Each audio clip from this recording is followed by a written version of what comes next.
ExamWorks Compliance Solutions. Lou is based in Boston, Massachusetts, other side of the earth.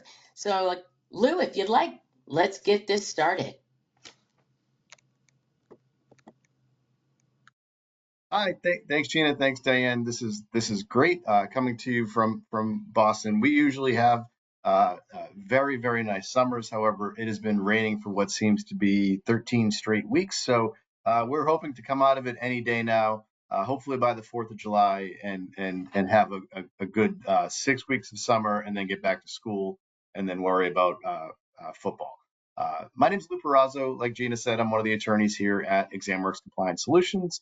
I'm also one of our national account managers. So today we're going to be talking about a few different things. I'm going to go over all aspects of Medicare secondary payer compliance, but we're going to focus primarily on the breaking news. There's been a lot of updates from Medicare recently that I want to make sure that everyone on the call is ready for. But before we get to that, I'll give you just a general overview of the Medicare secondary payer statute. I call it MSP in 3. It's something that we should be able to do. It's something that you've probably heard again, time and again. I like to get through it so quickly so that way I know that everyone's playing in the same sandbox. From there, we're going to break down how conditional payments are affected by Section 111 reporting, talk about Medicare Advantage plans, and a brief MSA refresher, and then finish up with a workers' compensation checklist and settlement language.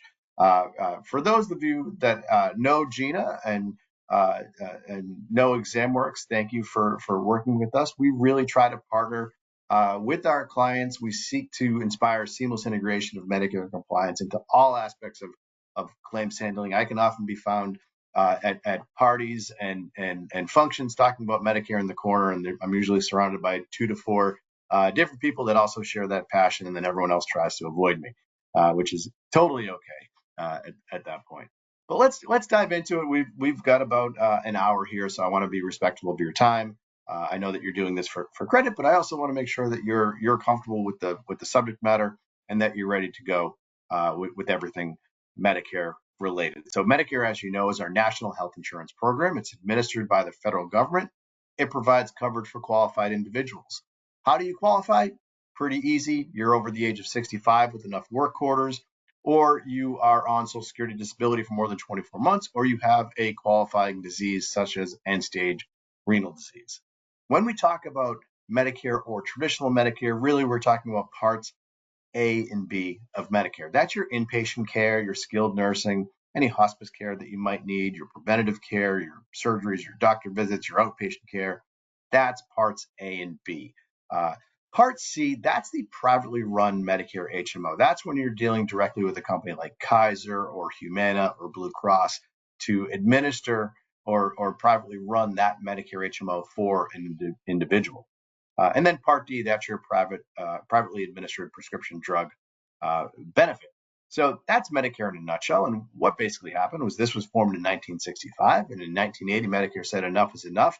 People are settling out their workers' compensation claims and then using Medicare to pay for treatment. That is unacceptable, so they created the Medicare secondary payer statute. This ensures that Medicare is not responsible for paying first on a healthcare claim. This allows all of the parties involved to coordinate benefits and avoids improperly shifting the burden of care from a primary payer onto Medicare as the secondary payer. And here's the key, guys. Medicare can recover from anyone that makes or receive a payment, so there's some real teeth to what we talk about. I like to break down the Medicare secondary payer statute into 3 buckets. Bucket 1 is your conditional payments. These are payments that have been made by Medicare. However, Medicare is going to seek to be made whole to try to recover from a primary payer or from an individual that received a payment on those claims. Section 111 reporting. This is all of the buzz lately. Every conversation that I have seems to center around Section 111.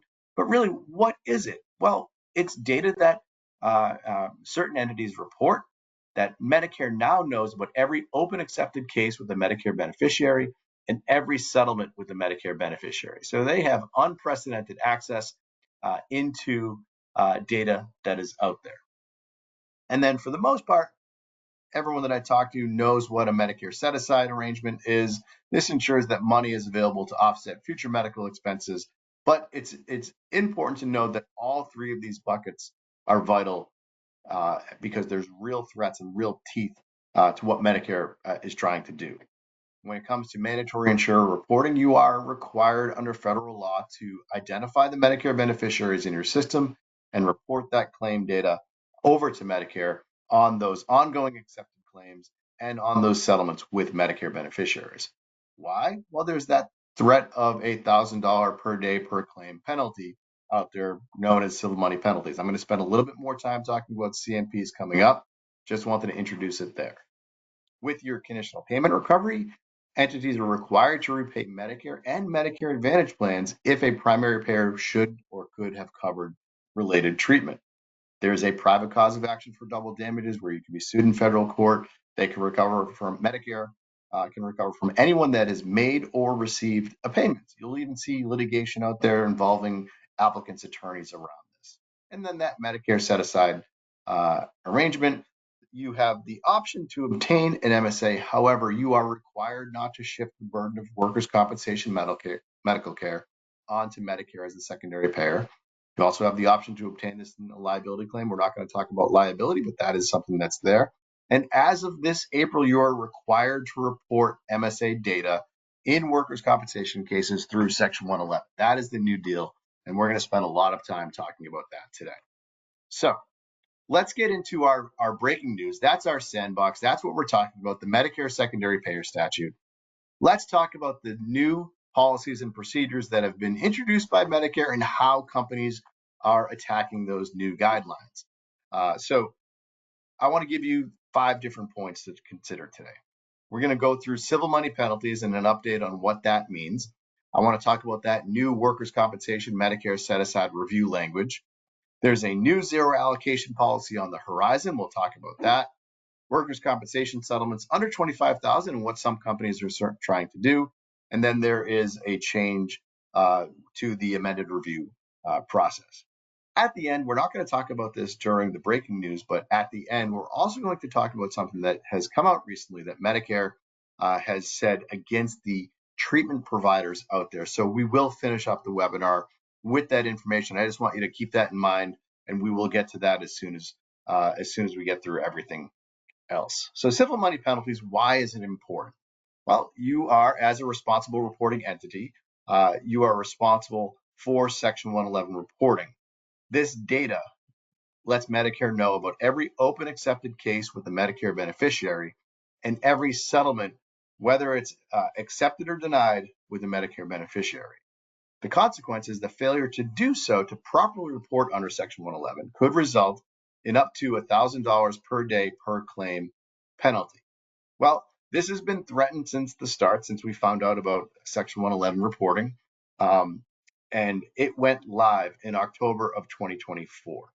What that means is the next key date is October of 2025.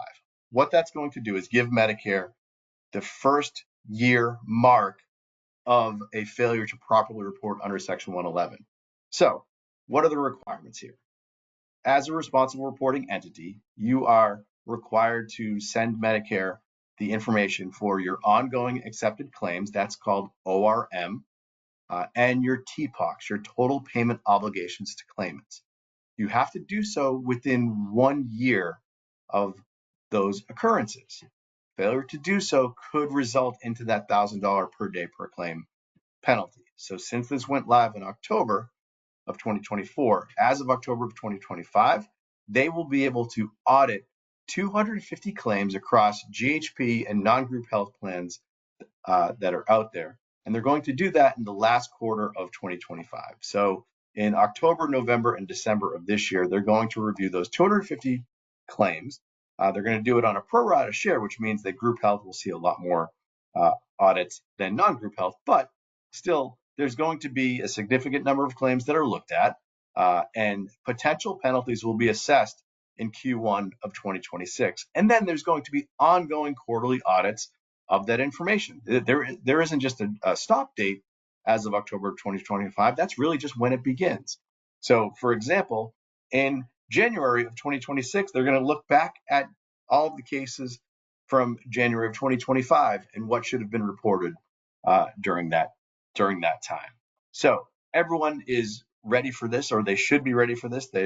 Whether you do reporting on your own or you work with a vendor like ExamWorks Compliance Solutions, you should be ready to report all of your data in a timely fashion so that way you can avoid civil money penalties. Well, that leads us into a new piece of Section 111 reporting, and that is mandatory MSA reporting. And this does affect civil money penalty potential in workers' compensation only. So as of April 4th of this year, all workers' compensation settlements with Medicare beneficiaries must be reported to Medicare through Section 111 with an MSA amount. There are no exceptions. If you are responsible for reporting a TPOC, that TPOC has the settlement amount, it has the TPOC date, and it now must have a WC MSA amount in there with additional information. Medicare is going to use that data to coordinate benefits, and they will mark the common working file with a W to show that there is an MSA there. And then CMS will send written communication to the claimant regarding proper exhaustion of the MSAs. So some questions that I get here are from defense attorneys. And what is the defense attorney's job on this claim? So I know that there are a number of defense attorneys that are involved in this. It's the defense's job to ensure that the applicant knows this ahead of time with no surprises. So if you are working on a resolution, you work on a settlement, you do some type of MSA on this, it is important to let them know that Medicare is going to send that written communication, because if that written communication is the first time the applicant is hearing that about that, there's going to be a problem, and I'm sure the judges will not be happy at that. So that's why it's vital for the adjusters and defense attorneys to work together on what is happening with mandatory MSA reporting and what needs to be said to the applicant. Now, some confusion here revolves around the CMS review thresholds. This is not the CMS review thresholds. This is under Section 111 reporting. It's different than a CMS threshold. So what does that mean? Well, Medicare has said that if you do an MSA in a workers' compensation case and the settlement is more than $25,000, they will review and approve an MSA for you. If it's more than $250,000 and the person has a reasonable expectation of Medicare enrollment within 30 months, they will again review and approve that. This is not what we are talking about. We are talking about Section 111 reporting, and basically any settlement that you report under Section 111, so basically that means any settlement over $750 must have an MSA amount with no exceptions on that. So this is different than the CMS threshold. So what data is being sent to Medicare at this point? So you send the MSA amount along with the MSA period, so that's the life expectancy, as well as the payout indicator. Most MSAs are paid out as a lump sum, but some of the companies out there do purchase a structured annuity. So if your settlement is marked with an annuity, you want to let Medicare know the initial deposit amount and the annual payment amounts in your Section 111 reporting. So now Medicare knows how long the MSA is going to last, what the amount of the MSA is, and how it was paid out. So that way they can coordinate benefits on their end, so that when an MSA is properly exhausted, Medicare then knows that they have, Medicare then knows that they have the primary responsibility once that MSA is properly exhausted. So I want to go through a few examples here of cases and what's being sent through this information. So in case one, we have a $20,000 settlement, and the parties went out and got a $3,000 Medicare set aside. The person has a life expectancy of 20 years, and they're paying out the MSA in a lump sum. So in your Section 111 reporting, you would put in your TPOC amount, $20,000. In your WCMSA amount, you would put $3,000. In the MSA period, you would put 20. In the lump, you would in the payout indicator, you would put lump. And then if you pay out in a lump, you just put zeros for the deposit amount and the anniversary deposit amount.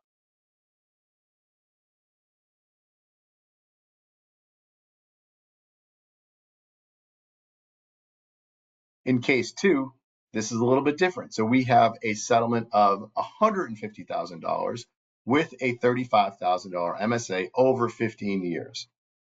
The parties have chosen to purchase a structure.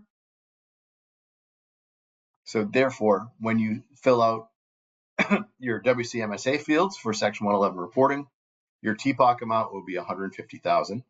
Your MSA amount would be $35,000. The MSA period would be 15. The payment indicator would be annuity, and then you would put in the initial deposit amount, so that seed amount of $6,800, and the annual payments of $2,000. Now let's compare that with case number 3, where you have a $50,000 settlement. However, it's a denied case, or the person's reached a medical endpoint. There is no MSA as part of that. When you have no MSA that is appropriate, you would put the TPOC amount as $50,000. The MSA amount is 0. The MSA period as 0. You'd leave the payment indicator blank, and then the deposit amount and anniversary payments are both 0. So that's a specific case when you have a $0 MSA. So one of the most confusing things for the folks that I've talked to involve workers' compensation settlements under $25,000. This is where you have a full and final settlement with the Medicare beneficiary. You have to enter a TPOC amount, but you also must have an MSA number for those under $25,000 cases. So one of the things that companies do, so we have some clients that go with what's called a future medical allocation. This is basically a version of an MSA that's less expensive to clients to help with these under $25,000. There's similar products out there as well that I'm sure if you're working with us, you know about the future medical allocation. If you're working with other vendors or on your own, you have a similar product for settlements under $25,000. Because any Medicare beneficiary that settles in this window, some type of future care is needed. You must have an allocation or justification for $0. When you look at what Medicare has said, you can set aside $0, and I'm going to get into the $0 policy soon. But what is clear is you must have documentation supporting putting $0 in there. So you get this report. It outlines the future medical costs on low dollar settlements, or gives you that justification for $0, which is good to do.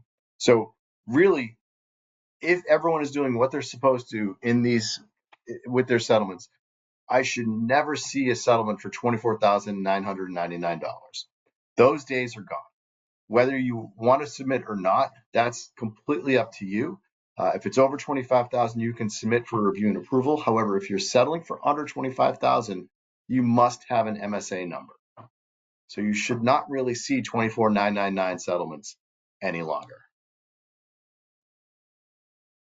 So I mentioned the zero allocation policy, and Medicare updated their policy on their end, where as of July 17th, so we are less than a month away, CMS no longer wants to review $0 MSA. So here's their words. Effective July 17th of 2025, CMS will no longer accept or review WCMSA proposals with a $0 allocation. You must still consider everything in number 2 there that we're going to go over in determining whether a zero allocation MSA is appropriate and maintain documentation to support that allocation. That's the key here, guys. Maintain documentation. This is directly in the policy, the new policy for zero allocations. So what is the Medicare zero allocation policy? This is for claims that have been denied by the insurer or self-insured employer, or within the state statutory time frame allowed to pay without prejudice, if it's allowed in that state during the investigatory period, as they've called it. So where I am here in Massachusetts with my umbrella, if you can pay up to 180 days without prejudice and still properly terminate benefits and maintain all of your defenses and rights as part of that. Or in California, there's that $10,000 delay period where you can pay while you investigate. A lot of the states out there have some type of pay while you investigate period. Benefits not actively being paid, and the settlement agreement does not allocate certain amounts for specific future medical services. So what really does the zero allocation policy mean? So one question that I get, are zero allocations still viable?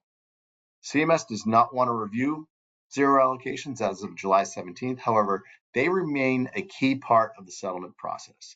You must have the justification for a legal or medical zero in your file. Documentation is more important than ever. And for the defense attorneys out there, this is going to be new for you.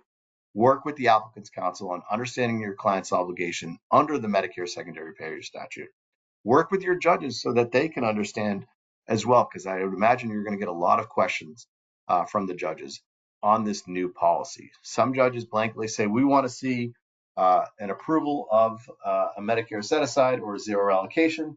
So it's your responsibility now to update them and say Medicare's policy is that they will no longer review $0 allocations. This has been a fun one. There's an update to the amended review policy that has gone into effect. For those that are familiar with it, or maybe some of those that aren't familiar with it, an amended review is a second look at a CMS counter hire. So a CMS counter hire is where you take a Medicare set aside, you send it to Medicare for review and approval, and they review the records and counter with a higher amount than it's recommended.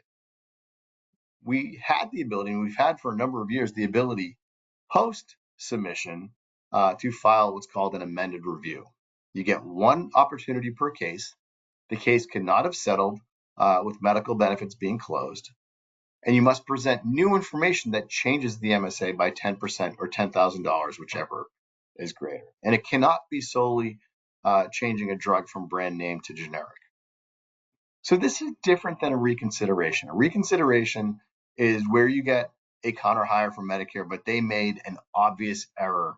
The CMS made an obvious error rather than needing a new piece of information. Perhaps there was a calculation error, or perhaps they ignored a medical record that was filed. Sometimes they think an AME is a QME, or they think that a treating doctor record is something other than it is.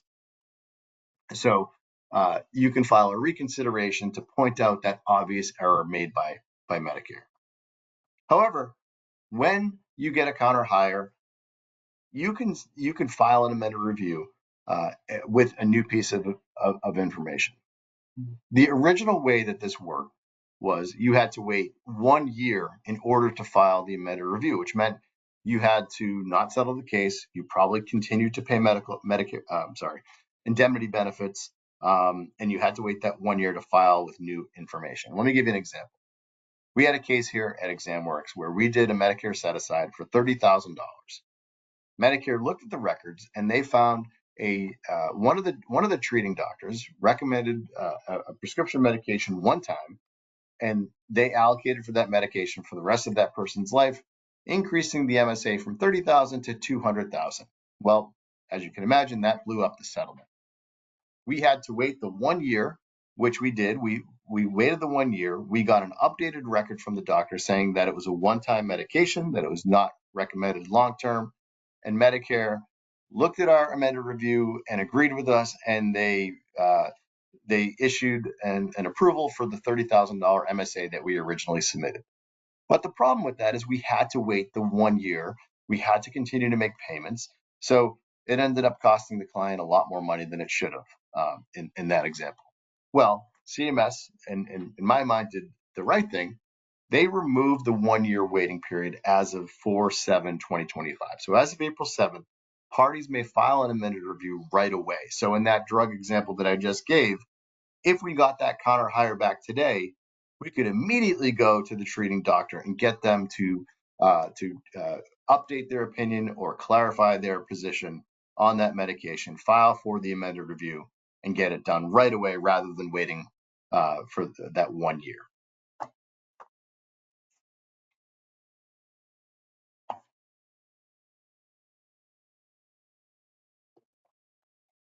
So that is just a brief update on all of the new things that are going on with Medicare. So I want to dive into some of the day-to-day stuff that we see, some of the stuff that we see around Section 111, and just traditional reporting of information, and how that affects conditional payments, because this is still very important. It's still one of the three buckets that we talked about at the outset, conditional payments and what happens. So all of the adjusters on the call here, if you're an RRE or if you work on behalf of an RRE, it's your job to ensure that you are properly reporting, making sure that you're reporting the proper line of business, whether it's work comp, general liability, no fault, etc.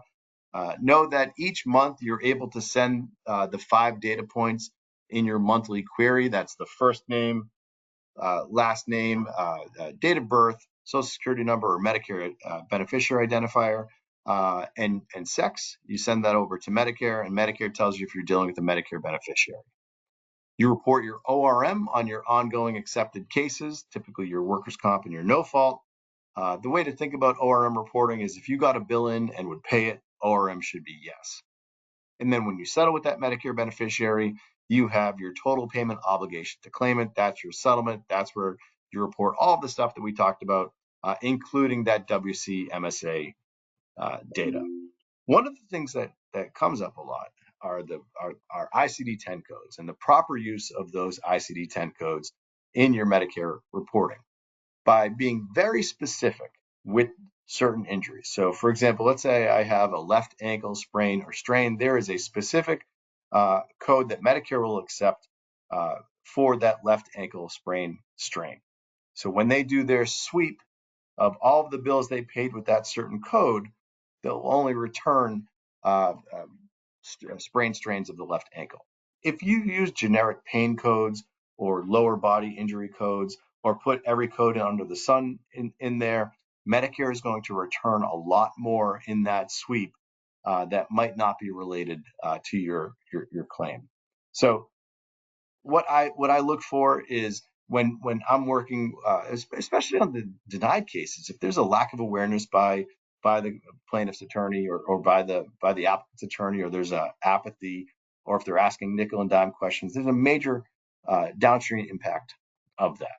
It's vital to know that whatever you report under Section 111 for those ICD-10 codes, Medicare is going to try to collect conditional payments on that. That's why the conditional payment process is here. It ensures that the responsible party is making payments, and then when you settle, that responsible party should address conditional payments.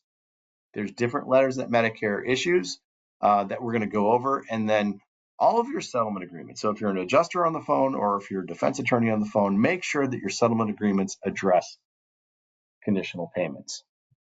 So those first two on the left there in those green buckets there, the conditional payment letter and conditional payment notice, those are pretty similar with one small difference. So these are snapshots in time of what Medicare thinks that they're owed on a certain case.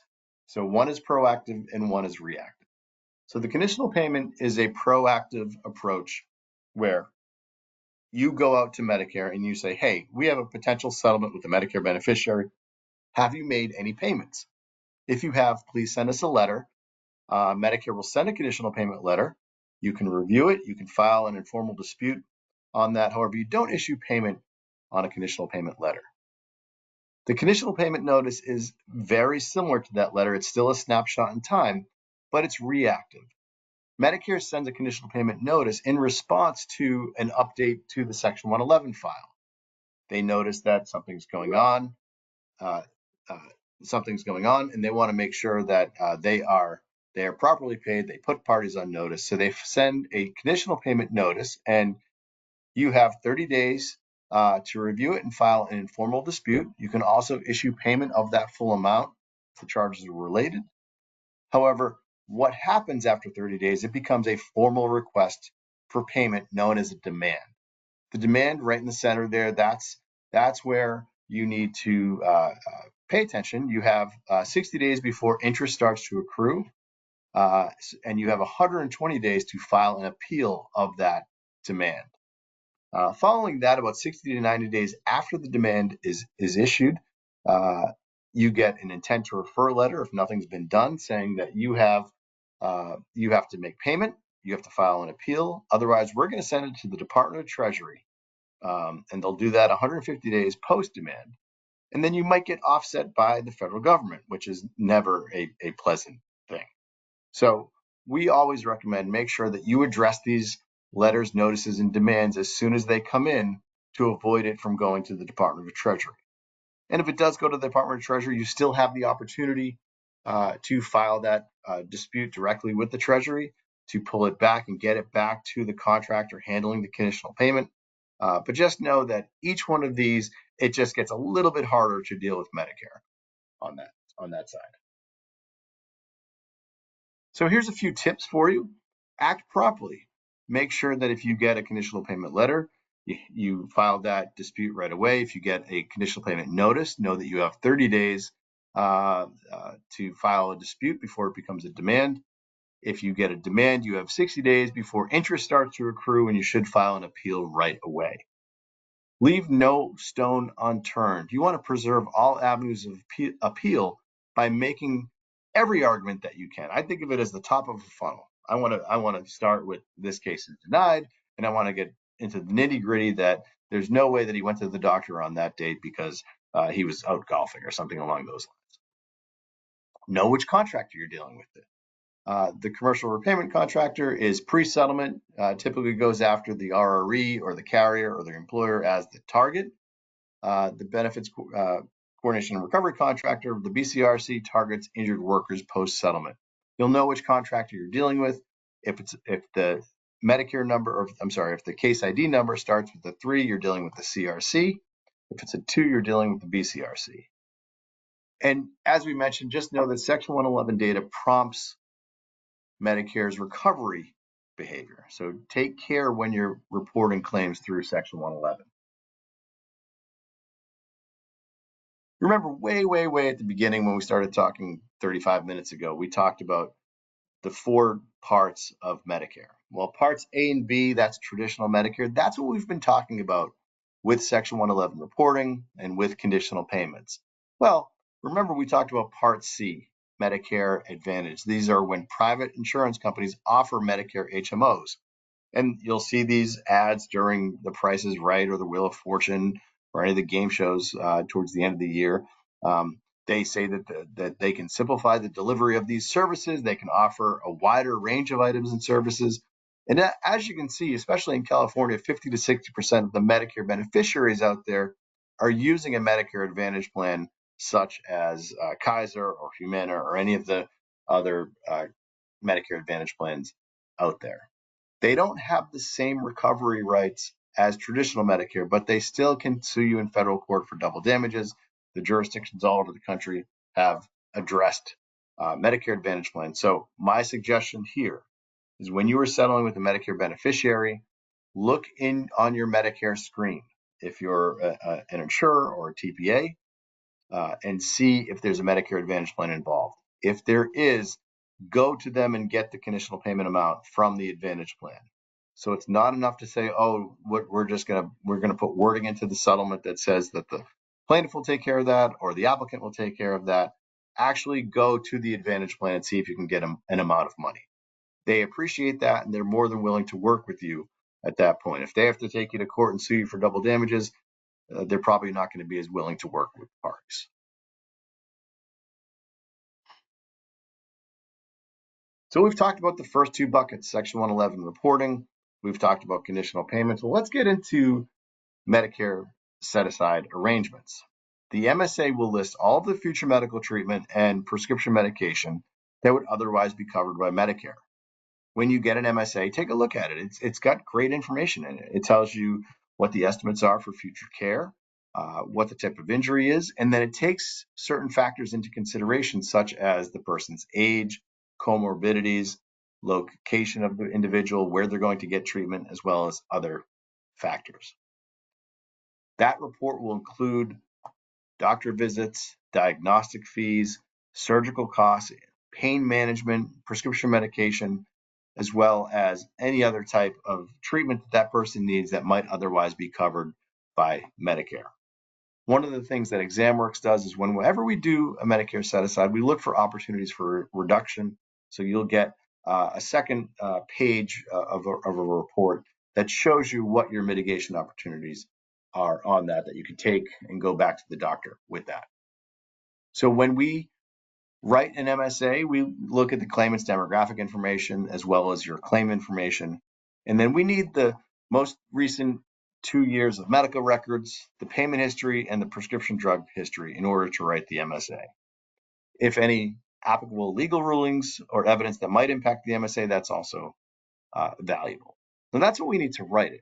If we want to go ahead and submit it to Medicare for review and approval, we need that estimated settlement amount and a signed consent form from the claimant themselves. First report of injury, and then those pay histories must be dated within 6 months. So these are two questions that I get. And we talked a little bit about $0 MSAs earlier, but what if there are denied components or a completely denied claim? So if no medical or indemnity benefits have been paid, unless it's within that pay without prejudice period, a legal zero MSA might be appropriate. Now, remember what I said, Medicare, as of July 17th, no longer wants to review these cases. So just keep that in mind as you're settling cases over the next month.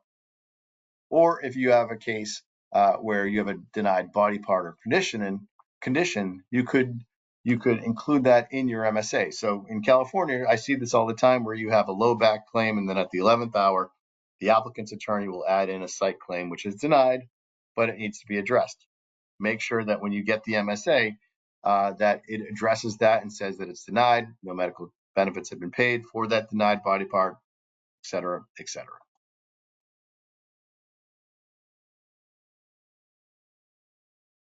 One thing that people do take advantage of is the evidence-based MSA, or some might know it as the non-submit.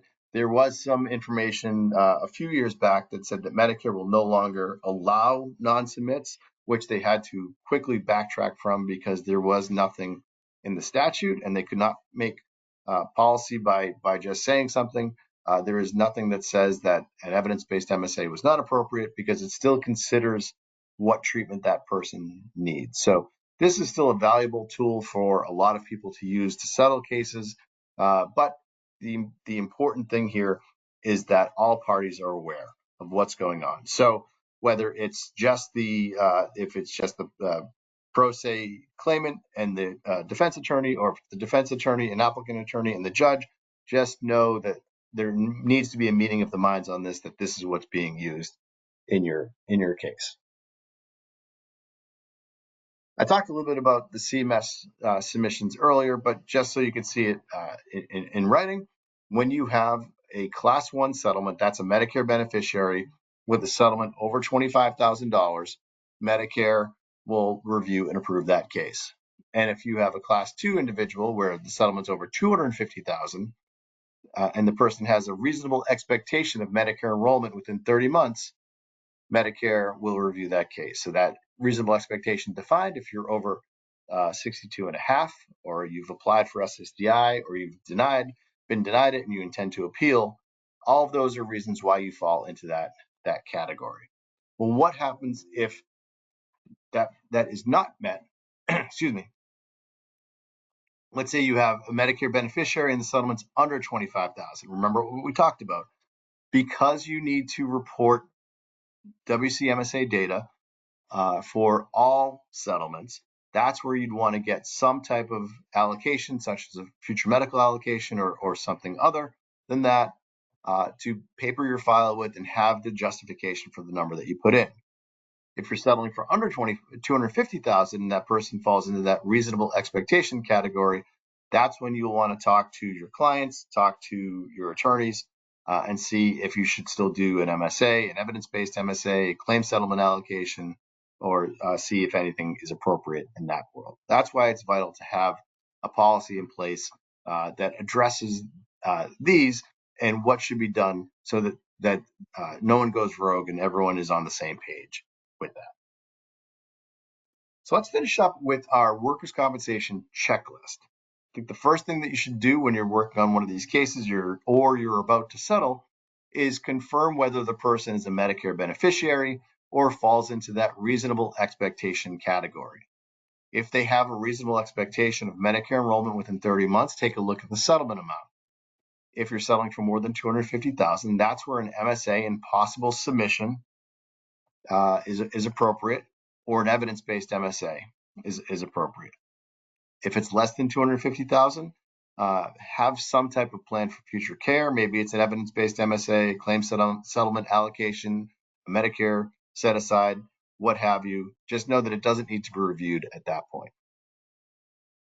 If you're dealing with a Medicare beneficiary, well, identify conditional payments, including Medicare Advantage Plan conditional payments. Do this before you settle so there's no surprises at the time of settlement or post-settlement. If you're settling for more than $25,000, that's when you want to get an MSA and possibly submit it for review and approval. If it's less than $25,000, have some type of allocation number to help you with your Section 111 reporting. All of your settlements must contain Medicare secondary payer compliant settlement terms. You want to identify the Medicare status, call out future entitlement or Medicare Advantage Plan information, and then confirm the MSA status, how it's being administered, how it's being funded, and then what your plan is to resolve conditional payments.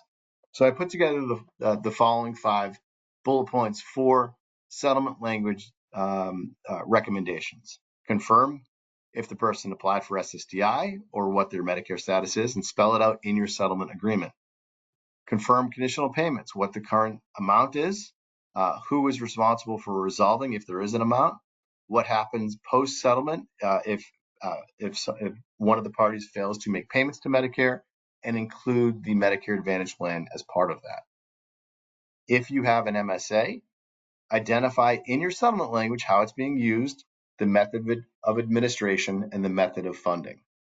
I also recommend with your conditional payments and MSA, make those exhibits of your CNR.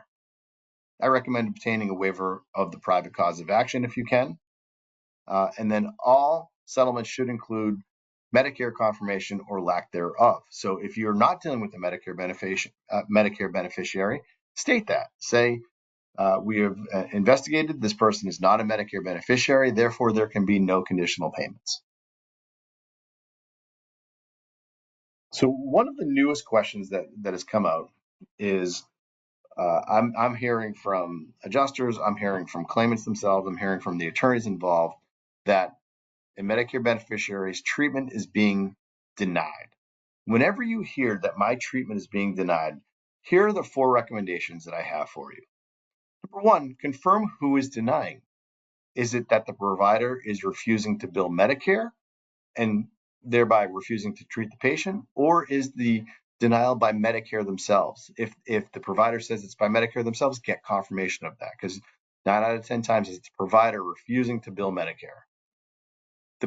Whether it's the beneficiary or a member of their family, they should notify that provider they are not permitted to deny treatment for personal medical care. There is an MLN article that has recently come out where Medicare has said that that this is not allowed. This should resolve the issue. If not, then you'll want to seek additional help at that point. If ORM should be updated in your Section 111 file, you could do so manually. And if ORM is still technically open, no further action is required at that point. We also have this, and if you want to reach out to Gina as well, Gina can put her contact information into the chat box. This is a letter that you can give to the doctor or CMS to identify exactly what's going on with your Section 111 reporting, highlight what is accepted, and that way the provider should still provide treatment. Basically, CMS has all but said that the treatment provider must treat for the claimant and cannot deny simply because they think that there is a Medicare set aside or that there's some type of Medicare issue.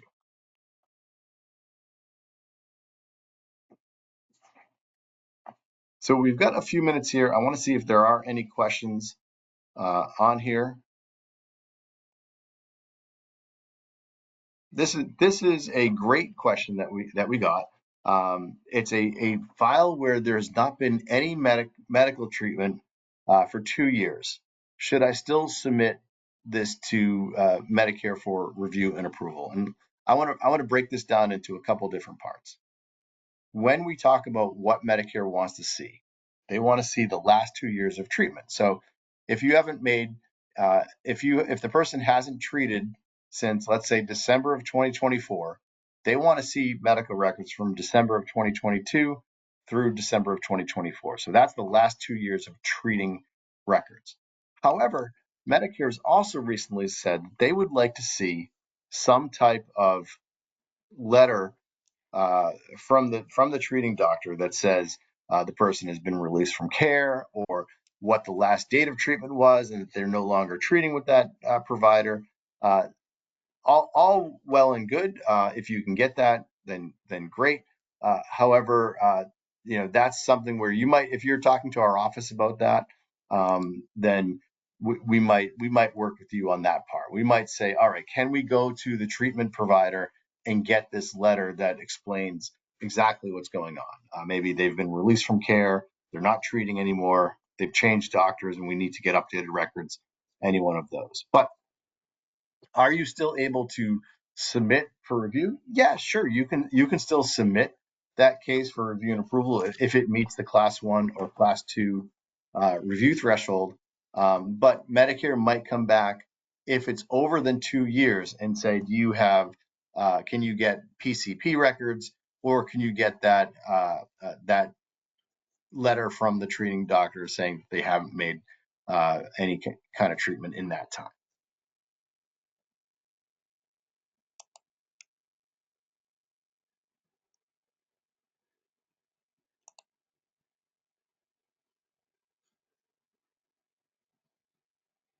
All right. What other questions do we have? We have a few minutes here. Well, let's give everybody an opportunity to ask those questions to you. While they may be typing in, I want to thank you very much, Lee, for such a great overview of everything and the changes.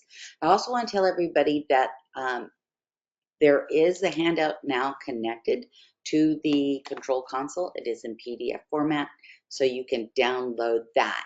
So let's see if there are any questions.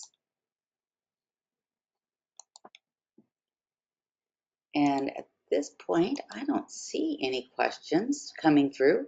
Just means that you did an outstanding job as always, Lou. You cover everything.